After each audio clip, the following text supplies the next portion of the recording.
Alors bonjour tout le monde, bienvenue à la Minute du Président du 12 novembre 2011. Donc bon matin à tout le monde, bon samedi. Aujourd'hui, je vais vous toucher un mot rapidement sur les assemblées qu'il va y avoir, des assemblées générales sur les statuts et règlements. Donc ça commence le 28 novembre au Centre Saint-Pierre-Apôtre. Il va y avoir là une assemblée qu'on voulait un format délibérant, c'est-à-dire avoir l'espace, laisser l'espace aux gens pour qu'ils puissent discuter sur les statuts et règlements. Ce sont des enjeux importants quand même sur la vie syndicale. Puis je vous rappelle aussi qu'il faut envoyer les amendements sur les statuts et règlements avant le 18 novembre au bureau syndical, là, au 1200 Papineau. Donc, c'est une date importante pour qu'on puisse les ramener lors de cette assemblée-là et pour qu'on puisse en débattre. Donc, et après ça, il va y avoir évidemment toutes les autres assemblées midi. Donc, on essaie aussi de rencontrer, enfin, l'opération vise à rencontrer le plus de monde possible et de consulter le plus de monde possible. Donc, c'est très important. Vous avez aussi un carrefour spécialement sur les statuts et règlements et les changements qu'on veut apporter, qu'on propose. Et à l'intérieur aussi, n'oubliez pas, il y a un erratum aussi. Donc, on fait une correction là, au niveau des horaires d'assemblée, tout ça. Donc, ça aussi, c'est important. Donc, on vous invite à les consulter.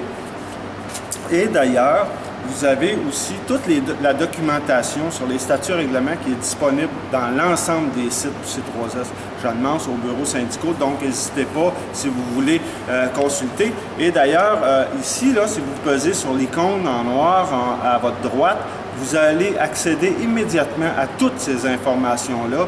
Donc, voilà, vous avez tout en main pour vous faire une idée sur ce qui s'en vient.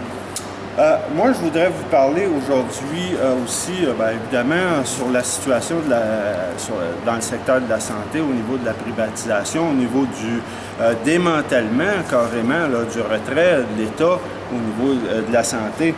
Je vous rappellerai, par les deux dernières attaques qu'il y a eu, ça a l'air de rien. Ce sont des choses ennuyantes, mais qu'il faut regarder. La loi 127, qui est la réduction, ni plus ni moins, de la participation citoyenne au conseil d'administration. Autrefois, il y avait 4 membres de la population qui siégeaient là. Là, il n'y en a plus que 2. On voulait aussi enlever une personne représentante des usagers, là. Les premiers concernés, on s'entend-tu, avec la population. Ça n'a pas fonctionné, heureusement. On a réussi à garder 2 représentants, mais l'intention de la loi était telle. Donc, il y a toujours des attaques comme ça pour ne plus avoir à entendre la population dans ces instances décisionnelles-là. La CSST aussi, il y a un projet présentement qui est en cours, un projet de loi qui veut aussi un rapetissement. On vous rappellera que la santé, c'est principalement, en tout cas en majorité des femmes. Et là, on s'attaque directement au retrait préventif là, pour la maternité sans danger, etc. Donc, ça aussi, nous, on est en train de questionner ça là, auprès du gouvernement pour la suite des choses. Alors, donc, ça aussi, on va vous donner des nouvelles. Et à l'heure actuelle, la loi 25, vous vous rappelez, toutes les lois qui ont été votées au Bayon en 2005 sont toujours en application. Là. On est toujours assujettis à ces lois-là. Que ce soit la loi 25, la loi 30, la loi 31, la loi 83, la 142. Donc, toutes ces lois-là qui ont déterminé la structure syndicale, qui ont décrété les salaires, etc., sont toujours en place. Et il y a toute la privatisation de l'hébergement. Bref, on pourrait, comme ça, faire une énumération très longtemps pour démontrer que les signes du désengagement de l'État dans le secteur de la santé là, sont multiples. Donc, il y en a beaucoup. Alors, une dernière chose aussi que je voudrais vous faire remarquer à titre d'exemple. Dernièrement, on a regardé dans l'AS 471 qui est le bilan. Ça, chaque année, c'est un bilan qui se fait du C3S Jeanne-Mance des finances, bilan financier. Et là-dedans, on retrouve les bonis qui ont été accordés, les fameux bonis au rendement au cadre. Vous savez qu'année après année, ça, c'est donné à 100% à tous les cadres de façon indifférenciée. Alors, on donne ça comme ça. Sur 2 années, l'année 2010-2011, la somme, c'est 300 000 qui ont été octroyés en prime au rendement. Alors ça, moi, je vous ferai remarquer en lien avec les coupures à FEJ, à famille, enfants, jeunesse. C'est exactement ça, ce montant-là. 300 000 $ qu'on a coupé à famille, enfants, jeunesse. Une directrice générale, par exemple, ça gagne quoi? 170 000 $ et plus par année?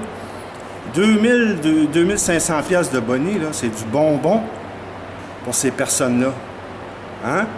Pour un enfant sur le plateau Mont-Royal, à Hochelaga-Maisonneuve, là, qui a besoin de soins dentaires, qui a besoin d'encadrement, des mères monoparentales, pour eux autres, là, un montant comme ça, là, c'est extrêmement significatif. Voyez-vous l'inconséquence? On demande aux gens de serrer la ceinture, de couper d'un service, de se priver de service. On coupe des emplois à nos membres, aux travailleurs, travailleuses de la santé, etc., etc. Mais quand il s'agit de donner l'exemple, là, c'est toute une autre histoire. Et là, on ne se gêne pas pour aller amasser des primes au rendement, ça s'appelle comme ça. Et en passant, moi, je questionnerais beaucoup de quel rendement parle-t-on ici, là? Hein? Alors donc, écoutez, toutes ces choses-là, finalement, traduisent là, un état de situation qu'il faut corriger. Et nous, présentement, on est en train de travailler pour que tout le régional, que la mobilisation et la prise de conscience se fassent au niveau régional. Présentement, on travaille très fort là-dessus, on est en bonne voie. Et plus haut que ça aussi, au niveau, parce que c'est provincial, cette affaire-là, c'est québécois, tout ce qui se passe là. Alors donc, on va interpeller aussi, donc présentement, on est à interpréter la région. Donc, on vous invite à suivre nos débats et les informations qu'on va vous donner par la suite. En attendant, on vous souhaite un très bon week-end à tous et à toutes. Merci et à la prochaine. Au revoir.